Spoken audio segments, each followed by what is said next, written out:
Okay, some quick thoughts about the Browns draft.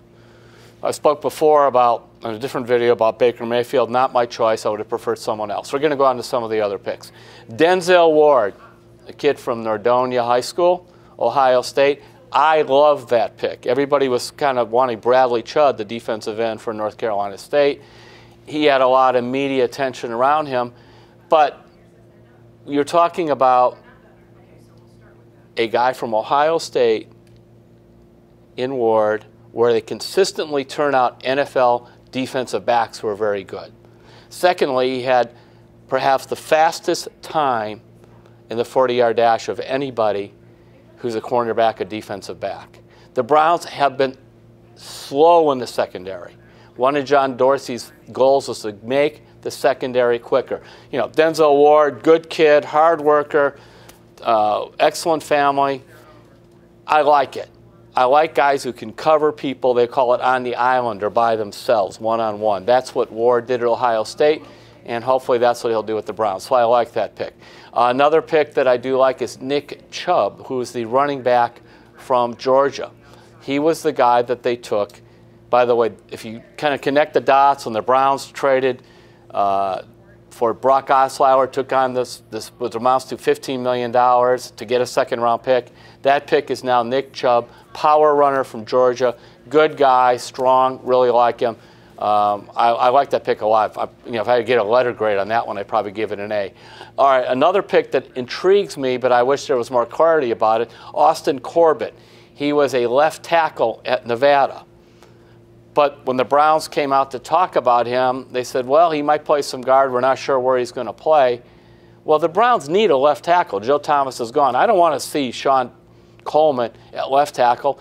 At right tackle, which is a less demanding position, right tackle, less demanding, Sean Coleman. Last year, he was flagged 14 times for penalties. 14 times. That's the most of any lineman in the NFL. If he committed 14 penalties at a position that isn't as demanding as the one you'd be moving him to, I don't want to think of all the red flags would be over the field with that one. So I'm hoping this Austin Corbett could play left tackle. You know, there's been some talk about Joel Bitonio going from left guard to left tackle, but I know that Bitonio much prefers playing guard, so I'm not sure how they're going to handle all that.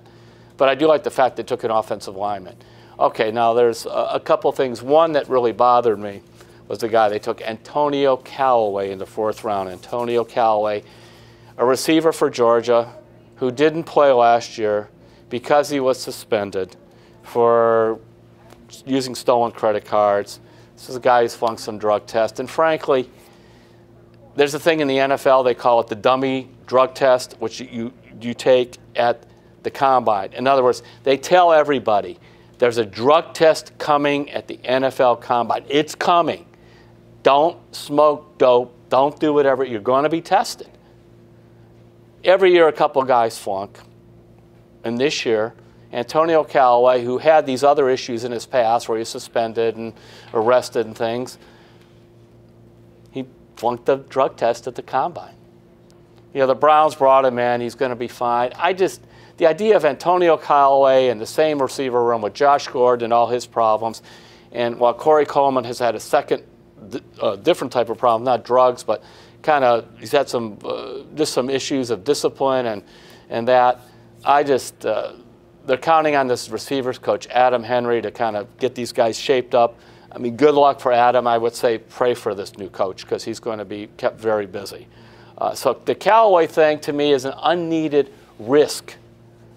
Here's the other thing that bothers me about Callaway, is that sometimes you look at these guys with all this potential and they say, well, had he kind of done all the right things, he would have been a first-round pick. The problem is he didn't do the right things. If you go back and look at Josh Gordon's career at Baylor, he only caught 44 total passes in college because he was always suspended or something else was going on.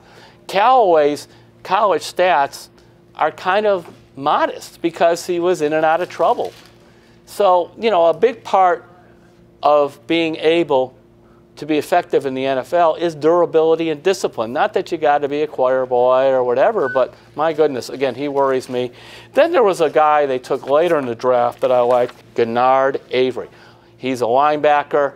Now this is the kind of guy I think could really help on special teams. He's a power lifter, disciplined guy, leads his team in tackles, team captain.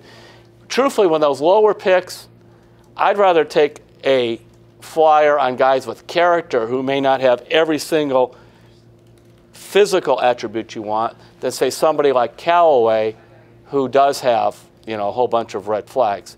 But overall, you know, a lot of the things that let's review quickly. We talked about Mayfield. You know, he's got to show me he could play.